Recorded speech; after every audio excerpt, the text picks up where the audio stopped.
এই সংসারে সব থেকে বেশি কঠিন কাজ কোনটা? কেউ বলবেন যুদ্ধ করা, কেউ বলবেন ধন অর্জন করা, আবার কেউ বলবেন জ্ঞান অর্জন করা সব থেকে বেশি কঠিন। এবার প্রত্যেক ব্যক্তির নিজস্ব অভিজ্ঞতা আছে, আর সেই অনুসারে তার নিজস্ব একটা উত্তর আছে।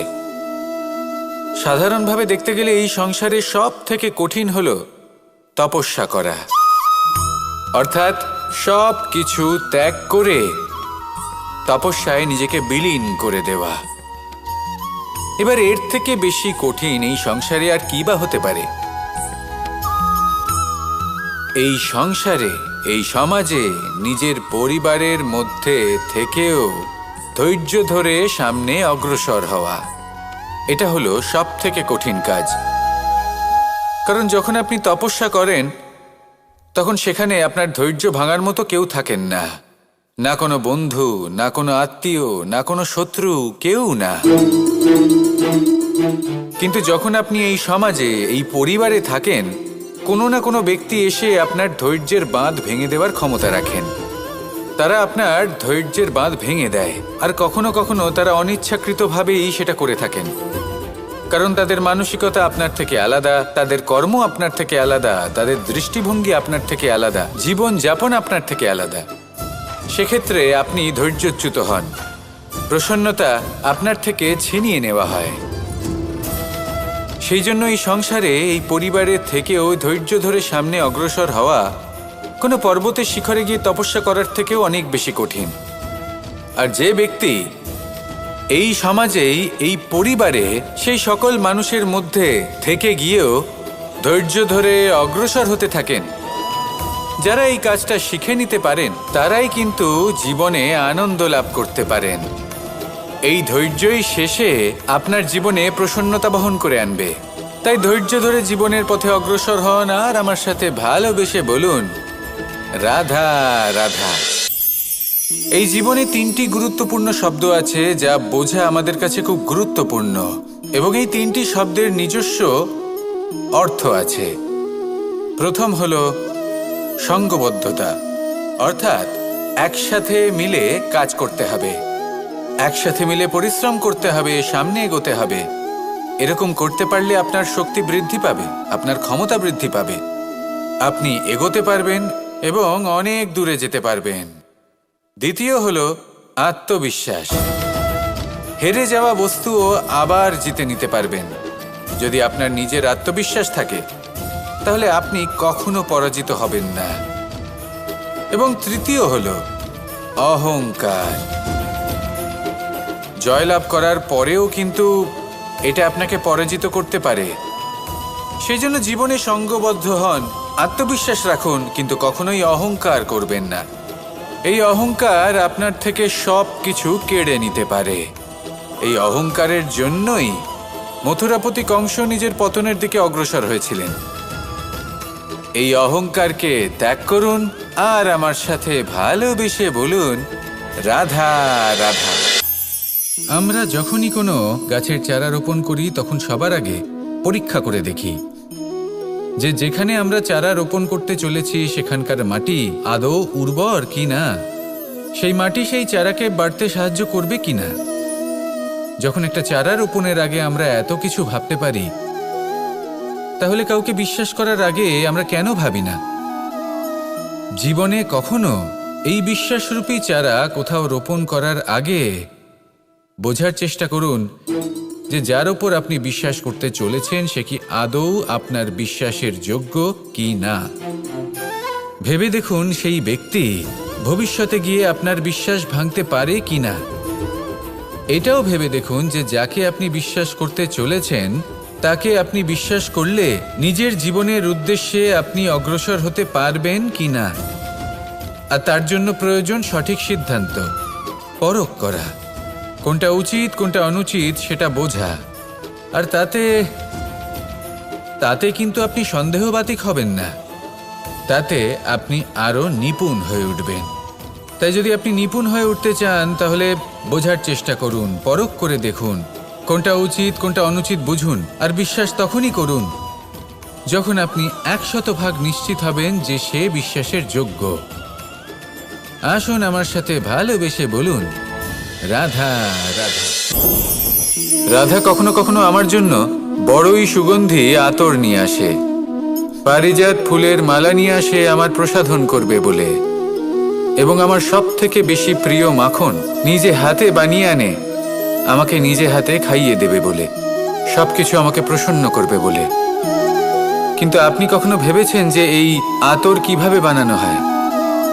সহস্র ফুলের পাপড়ি একসাথে পিষে নিতে হয়, তারপরে তার থেকে যে রস নিঃসৃত হয় সেই রস দ্বারাই আতর তৈরি হয়। অনেক সংখ্যক ফুলকে অসীম যন্ত্রণা ভোগ করতে হয়, তবে তারা আমার প্রসাধন সামগ্রী হয়ে উঠতে পারে। দুধ থেকে মাখন তৈরি করার জন্য কতটা পরিমাণ মন্থন সহ্য করতে হয় সেটা আপনি জানেন। ঠিক সেই রকমই হলো আমাদের জীবনও। বিপদও আসে, কঠিন পরিস্থিতিও আসে, এর সম্মুখীন হতে শিখুন। মনে রাখবেন, আপনি হলেন সেই দুধ যাকে মন্থন সহ্য করতে হবে মাখন হয়ে ওঠার জন্য।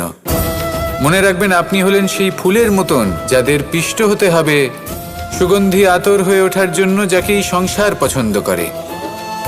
কখনো কখনো জীবনে আপনার সাথে খারাপ শুধুমাত্র এই কারণে ঘটে যাতে আপনার শ্রেষ্ঠ রূপ এই সংসারের সামনে আসতে পারে।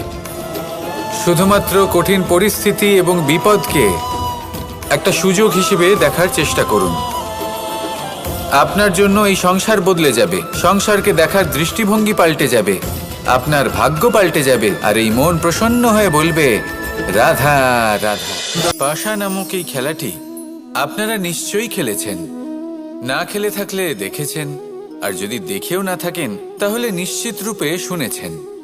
মহাভারতের এই মহাযুদ্ধ কোথাও না কোথাও এই পাশা নামক খেলার কারণে হয়েছিল। পাশার এই বিচিত্র খেলা, দান, এইসবের কারণে কেউ নিজের মাথায় রাজ মুকুট পরিধান করেছিলেন, আবার সেখানেই পরাজিত হওয়ার জন্য কাউকে বনবাসও ভোগ করতে হয়েছিল। কিন্তু এই খেলা সমাপ্ত হওয়ার পরে সমস্ত ঘুঁটি আর এই পাশার ছক একই পুটলিতে স্থান পেল। এটাই হলো আমাদের জীবন। এই সংসারে আমরা জয় পরাজয়ের বিষয়ে এতটাই ভাবি, এত চিন্তা করি যে এই জীবনের খেলার আনন্দটাই উপভোগ করতে পারি না। আর অবশেষে কি হয়? কেউ জয়ী হন, কেউ পরাজিত হন, কিন্তু দুজনেই একই স্থানে পৌঁছে যান। প্রত্যেক ব্যক্তি মৃত্যুর পরে একটি নির্দিষ্ট স্থানেই পৌঁছতে বাধ্য, কিন্তু ততক্ষণ এই জীবন, এই খেলা, তার আনন্দ উপভোগ করুন। এই সংসারে সেই ব্যক্তি শ্রেষ্ঠ স্থানে পৌঁছতে পেরেছেন যিনি এই সংসারকে প্রকাশ প্রদান করেছেন, যিনি কখনো জয় পরাজয় এ বিষয়ে ভাবেননি, শুধু এই জীবনের খেলার আনন্দ উপভোগ করেছেন। এটাই আপনিও করুন, আর আমার সাথে ভালোবেসে বলুন, রাধা রাধা। প্রত্যেক মানুষ নিজের জীবনে দুঃখ অনুভব করেন। প্রত্যেকের দুঃখ আলাদা হতে পারে। কারোর মনে এই দুঃখ থাকে যে সে তার বাবা মায়ের সব ইচ্ছে পূরণ করতে পারেননি। কেউ এটা ভেবে দুঃখ পান যে সে চিরকাল সদাচার করেছেন, সৎকর্ম করেছেন, কিন্তু তাও তাকে দুরাচারী বলে মনে করা হয়। কেউ এটা ভেবেও দুঃখ পান যে তার সামনে যে ব্যক্তি রয়েছেন তার চোখে তিনি শত্রু হয়ে উঠেছেন বা দুষ্ট হয়ে উঠেছেন, যেখানে তিনি হয়তো কোনো অনুচিত কাজই করেননি। এবার এই সমস্ত বিষয় নিয়ে ভেবে নিজের ব্যক্তিত্ব নিয়ে সন্দেহ প্রকাশ করবেন না। যদি নিজের ব্যক্তিত্ব নিয়ে কোনো সন্দেহ থেকে থাকে তাহলে কর্ম সংক্রান্ত প্রশ্ন করুন যে আপনি যা করেছেন তাতে কি উচিত ছিল, কি অনুচিত ছিল। যেটা প্রয়োজন সেটা এটা বোঝার যে আপনার অন্তর্মন, আপনার বিবেক আপনাকে কি বলছে, আর আপনার অন্তর্মন আর আপনার বিবেক আপনাকে যেটা করতে বলবে শুধু সেটাই করুন। আর তারপরে এই সংসার কি বলবে, কি ভাববে সেসব নিয়ে ভাবতে যাবেন না, কারণ এই সংসার তো ঈশ্বরকেও প্রশ্ন করে থাকে, ঈশ্বরকেও দোষী মনে করে। কখনো কখনো যখন কোনো ঘটনা মানুষের ইচ্ছা অনুযায়ী ঘটে না, তখন মানুষ এটা বলে যে হে ঈশ্বর, আপনি আমার পাশে থাকলেন না, আপনি বড়ই কঠোর, এটা আপনার দোষ। যেখানে বেশিরভাগ সময় হয়তো সে নিজেই নিজের কর্মফল ভোগ করছে। আর কখনো কখনো ঈশ্বর হয়তো তার জন্য আরো ভালো কোনো পরিকল্পনা করে রেখেছেন, কিন্তু মানুষ সেটা বুঝতে পারে না। তাই দিনের শেষে যেটা প্রয়োজন সেটা হলো নিজের মনের কথা বুঝতে হবে। আপনার বিবেক কি বলছে শুধু সেটাই করুন আর সামনে এগোতে থাকুন। আমার সাথে ভালোবেসে বলুন, রাধা রাধা। পরিবর্তন, এটা হলো সৃষ্টির অমূল্য নিয়ম। এই সংসারে সবকিছু সময়ান্তরে পরিবর্তিত হয়, এই সময়ও পরিবর্তিত হয়। পরিবর্তন চিরকাল হয়ে এসেছে আর চিরকাল হতে থাকবে, কিন্তু এবার আমরা সেই পরিবর্তন কিভাবে লাভ করব যেটা আমাদের প্রয়োজন, যেটা আমরা চাই। আমরা জীবনে বিকাশ চাই। এই বিকাশ কিভাবে লাভ করতে পারি? এই প্রকৃতি কিন্তু আমাদের অত্যন্ত উত্তম উদাহরণ দিয়ে বুঝিয়েছে। একটি বিন্দুর উদাহরণ দিয়েছে যা ভবিষ্যতে একটা বিশাল নদীর আকার ধারণ করে। এটা কিভাবে হয়? মেঘ থেকে একটি বিন্দু ঝরে পড়ে সেই পর্বতের ওপর যেখানে হিম আছে। সেই হিমের সংস্পর্শে আসা মাত্র সেই বিন্দুর সাথে আরও বেশ কিছু বিন্দু যুক্ত হয়। তারপর তারা অগ্রসর হয়, আরও কিছু বিন্দু যুক্ত হয়, আস্তে আস্তে একটা ক্ষীণ ধারার রূপ ধারণ করে এবং সেটাই ভবিষ্যতে আরও এগোতে থাকে। অনেকটা যাওয়ার পর যখন অনেক সংখ্যক বিন্দু একসাথে যুক্ত হয় তখন সেটা বিশাল নদীর আকার ধারণ করে। এবার আমরা মানুষ বলে আমাদের সাথে এই নিয়মের অন্যথা হয় তা নয়। আমরাও এই প্রকৃতির অংশ, আমাদের ক্ষেত্রেও একই নিয়ম প্রযোজ্য। যখন পরিশ্রম করে অনেক সংখ্যক বিন্দু আমরা একত্রিত করব তখনই পরিবর্তনের নদী প্রবাহিত হবে। প্রয়োজন হলো নিরন্তর পরিশ্রম করা এবং ধৈর্য ধরা। এটা করতে থাকুন, জীবনে সব কিছু লাভ করতে পারবেন, কারণ প্রকৃতি আমাদের এটাই শিখিয়েছে। আর আমরা এই ব্রহ্মরই একটি অংশ, যার দ্বারা এই ব্রহ্মাণ্ড নির্মিত। আসুন আমার সাথে ভালোবেসে বলুন, রাধা রাধা। কখনো এই প্রকৃতির দিকে তাকিয়ে থাকবেন। এই প্রকৃতি অনেক ধরনের শিক্ষা দেয়। কোনো একটা গাছকে দেখুন কিভাবে সে মাটি থেকে জল শুষে নেয়। সে ঝড় হোক বা হোক কড়া রোদ সব সহ্য করে এবং অবশেষে সে ফল ধারণ করে। আর সেই ফল উৎপন্ন করার পরে সে ফল কিন্তু সে নিজে গ্রহণ করে না, এই সংসারকে প্রদান করে, যাতে পশু পাখি মানুষ তারা এই ফল গ্রহণ করে শক্তিশালী হয়ে উঠতে পারে, সুস্থ থাকতে পারে। সেভাবেই নদী, সরোবর এরা নিজেরাও কিন্তু নিজেদের জল গ্রহণ করে না, মাটিকে প্রদান করে, পশু পাখিকে প্রদান করে। সূর্য নিজেও নিজের জন্য প্রজ্বলিত হয় না, সে প্রকাশ ছড়িয়ে দিতে চায় আমাদের সবার কাছে, সে আলো পৌঁছে দিতে চায়। এই প্রত্যেকের কর্মে পরমার্থ নিহিত আছে, আর সেই জন্যই এদের সকলকে পুজো করা হয়। তাই মনে রাখবেন, আপনার কাছে জীবন যাপনের অতিরিক্ত যা কিছুই আছে তা পরমার্থের জন্য। তাহলে তার সদ্ব্যবহার করুন আর আমার সাথে ভালোবেসে বলুন, রাধা রাধা। আমরা প্রত্যেকেই অবশ্যই এমন সময় দেখেছি যখন অনেকগুলো সমস্যা একসাথে আমাদের জীবনে এসে পড়ে। সমস্যা আমাদের প্রত্যেকের জীবনেই থাকে। আমরা তার সমাধান খুঁজতে চেষ্টা করি, কখনো সমাধান খুঁজে পাই, আবার কখনো যতই চেষ্টা করি না কেন কোনো সমাধান খুঁজেই পাই না। আর যখন এটা হয় তখন মানুষ অত্যন্ত বিচলিত হয়ে পড়েন। নিজের আত্মীয় স্বজন, নিজের বন্ধু বা সংসার এদের ওপরে এই দোষ চাপিয়ে দেন যে এদের জন্যই এই সমস্যা এসেছে। এবার যদি আমি আপনাকে কোনো পরামর্শ দিই তাহলে এটাই বলবো যে দৃষ্টিভঙ্গি পাল্টে দেখুন। এই দৃষ্টিভঙ্গি দিয়ে দেখুন যে এই সংসারে যে সমস্যাই আসুক না কেন তার জন্য কেউ দোষী নয়, না আপনি না অন্য কেউ।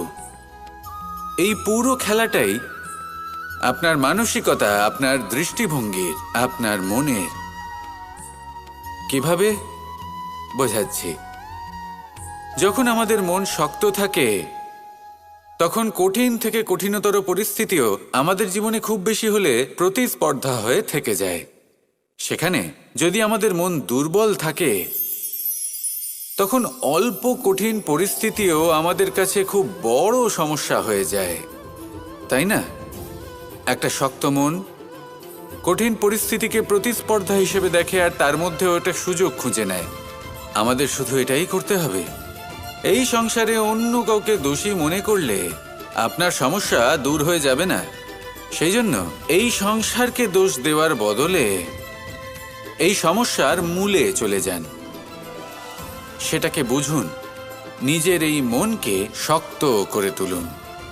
যদি আপনার মন শক্তিশালী হয়, তাহলে এই সংসারে অনেক বড় বড় কঠিন থেকে কঠিনতর পরিস্থিতিও যদি আসে, আপনার জীবনে যতই বড় বড় সমস্যা আসুক না কেন, আপনার লক্ষ্য লাভে বাধা দিতে পারবে না। আসুন আমার সাথে ভালোবেসে বলুন, রাধা রাধা। আমরা সবাই পাথর দেখেছি, পর্বতও দেখেছি, শুকনো পাতাও দেখেছি, শ্যামল বনানীও দেখেছি। কখনো ভেবেছেন পাথরের অস্তিত্ব কিন্তু ততক্ষণ পর্যন্ত যতক্ষণ সে পর্বতের গায়ে আটকে থাকে। যখন সেই পর্বত থেকে সেই পাথর ভিন্ন হয়ে যায় ও নিজের অস্তিত্ব হারিয়ে ফেলে। আস্তে আস্তে কখনো পাথর কেটে বা কখনো পিষ্ট হয়ে সেই পাথর আস্তে আস্তে মাটিতে পরিণত হয় এবং পূর্ণরূপে নিজের অস্তিত্ব হারিয়ে ফেলে। এটাই পাতার সাথেও হয়। এই পাতা যতক্ষণ গাছের ডালের সাথে যুক্ত ততক্ষণ তার অস্তিত্ব থাকে। যখনই ডাল থেকে বিচ্ছিন্ন হয়, সেও নিজের অস্তিত্ব হারিয়ে ফেলে। আর এটাই আমাদের সাথেও হয়। যতক্ষণ আমরা নিজেদের আপনজনের সাথে যুক্ত থাকি, আমাদের অস্তিত্ব বজায় থাকে। যখন আপনজনদের সাথে সম্পর্ক ছিন্ন করি, তখন আমরাও আমাদের অস্তিত্ব হারিয়ে ফেলি। এবার এই সংসারের প্রত্যেক ব্যক্তি স্বতন্ত্র থাকতে চান, আর অনেক ব্যক্তি স্বতন্ত্র থাকবেন বলে আপনজনদের দূরে করে দেন আর তাদের সাথে এই সম্পর্ক ছিন্ন করেন। এটা কি সত্যি প্রয়োজন? আপনজনদের সাথে সম্পর্ক ছিন্ন করে নিজের অস্তিত্ব হারিয়ে ফেলা প্রয়োজনীয়, নাকি আপনজনদের সাথে সম্পর্ক বজায় রেখে নিজেদের স্বতন্ত্র করে রাখা সেটা আবশ্যক? নির্বাচন আপনারই। আসুন আমার সাথে ভালোবেসে বলুন, রাধা রাধা। আপনি কি কখনো নৌকা যাত্রা করেছেন? করে না থাকলেও নিশ্চয়ই দেখেছেন যে এই জল যা নিজের অন্তরে সব কিছু সমাহিত করে নিতে পারে, এই নৌকা সেই জলের ওপরেই ভেসে থাকে। নদীর স্রোত কাটিয়ে সে সামনে অগ্রসর হয়। কিন্তু যদি এই নৌকায় কোনো ছিদ্র হয়, তাহলে কিন্তু সেই নৌকা ডুবে যাবে। আর এতে কোনো তফাৎ হবে না যে সেই ছিদ্র ছোট নাকি বড়, নৌকা ডুবে যাবে। এই ছিদ্র হলো আমাদের জীবনে আমাদের অপগুণ, আমাদের দোষ, আমাদের বিকার। কখনো এটা ভাববেন না যে এই দোষ খুবই ছোট, এতে কিছুই যাবে আসবে না। না, সেই ছোট দোষ, সেই ছোট বিকার যদি সেটাকে শুধরে না নেন, তাহলে সেটা আপনাকে আপনার পতনের দিকে নিয়ে যাবে। শেষ পর্যন্ত এটা আপনার ওপর নির্ভরশীল যে আপনি কি চান। আপনার জীবনের এই নৌকা এভাবেই ডুবে যেতে দেখবেন, নাকি নিজেকে শুধরে নিয়ে সেই নৌকার সেই ছিদ্রটাকে ভরিয়ে তুলতে চাইবেন? নির্বাচন আপনার। আসুন আমার সাথে ভালোবেসে বলুন, রাধা রাধা। জল, জলই পৃথিবীতে বেঁচে থাকার জন্য আবশ্যক তো বটেই, কিন্তু এই জল আমাদের একটা অত্যন্ত গুরুত্বপূর্ণ শিক্ষা প্রদান করে। কখনো এই জলকে দেখেছেন? যে পরিস্থিতিতেই এই জল প্রবাহিত হোক না কেন, এর উপর যা কিছুই প্রভাব থাকুক না কেন, এর পথে যতই বাধা আসুক না কেন, তার মধ্যে থেকে ও নিজের পথ ঠিক বের করে নেয়, কিন্তু নিজের প্রবাহ থামতে দেয় না, ক্রমাগত অগ্রসর হতে থাকে। সেরকমই একটা শিক্ষা যেটা আমরা জল থেকে পেয়ে থাকি, তা হলো এটা: আমরা যখন জলের দিকে তাকাই তখন আমরা নিজের প্রতিবিম্ব দেখি, স্পষ্টভাবে দেখতে পাই। কিন্তু তখনই দেখতে পাই যখন এই জল শান্ত থাকে, স্থির থাকে। যদি এই জল অশান্ত হয়ে থাকে, স্থির না হয়, তাহলে আমরা এতে নিজের প্রতিবিম্ব দেখতে পাই না। এটাই আমাদের মনের সাথেও হয়ে থাকে। যখনই জীবনে কোনো সংকট আসে, যদি আমরা শান্ত মনে, স্থির মনে সিদ্ধান্ত নিই, তাহলে সেটা এমন একটা শীতল সিদ্ধান্ত হবে যেটা আমাদের ভবিষ্যৎকে একটা শ্রেষ্ঠ স্থানে নিয়ে যাবে। যদি এই মন অশান্ত হয়, বিচলিত হয়, পীড়িত হয়, দুঃখিত হয়ে থাকে, রুষ্ট হয়ে থাকে, তাহলে অনেক সময় আমরা এমন সিদ্ধান্ত নিই যেটা আমাদের জন্য অনুচিত প্রমাণিত হয়। যখন আপনি ক্রুদ্ধ ছিলেন বা দুঃখের বশে ছিলেন, তখন অনেক সময় হয়তো এমন সিদ্ধান্ত নিয়েছেন যেটার জন্য ভবিষ্যতে আপনি অনুশোচনা করেছেন। এবার দেখুন, এই আবেগগুলো থেকে আমরা পালাতে পারবো না, কিন্তু এই আবেগগুলো আপনার উপর কতটা প্রভাব ফেলবে সেটা আমরা অবশ্যই ঠিক করতে পারি। এই মনকে আমরা নিয়ন্ত্রণ করতে পারি। এটাই করুন, চিন্তা করুন, এই মনকে শান্ত রাখুন, স্থির হতে চেষ্টা করুন, আর তারপরে সিদ্ধান্ত নিন। আসুন আমার সাথে ভালোবেসে বলুন, রাধা রাধা। এই সংসারে ভৌতিক বস্তুরও নিয়তি আছে।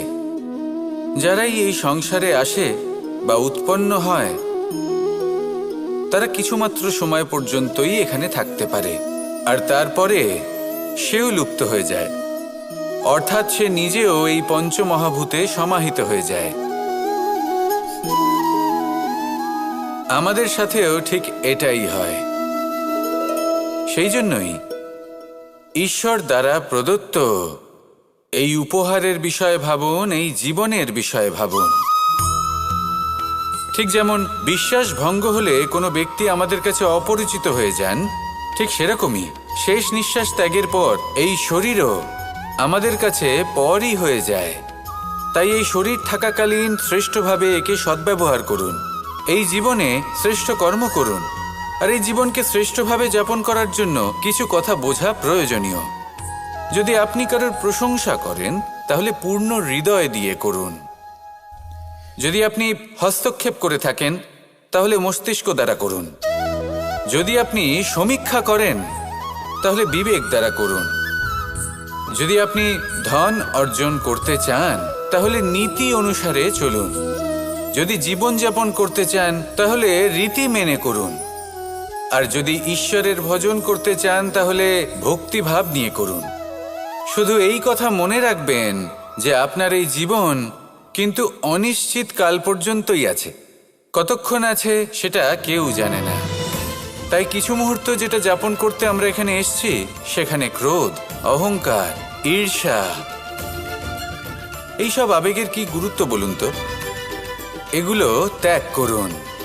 মানুষকে ক্ষমা করতে শিখুন, আস্তে আস্তে বিশ্বাস করতে শিখুন। এই সংসারে নিঃস্বার্থভাবে প্রেম করতে শিখুন, আর সবার মধ্যে আনন্দ বিতরণ করুন। তাই এই সব গুণ যদি আপনি আত্মসাৎ করতে পারেন, তাহলে আপনার জীবনে শুধু আনন্দ এবং আনন্দই বিরাজমান হবে। আসুন আমার সাথে ভালোবেসে বলুন, রাধা রাধা, রাধা রাধা, রাধা রাধা।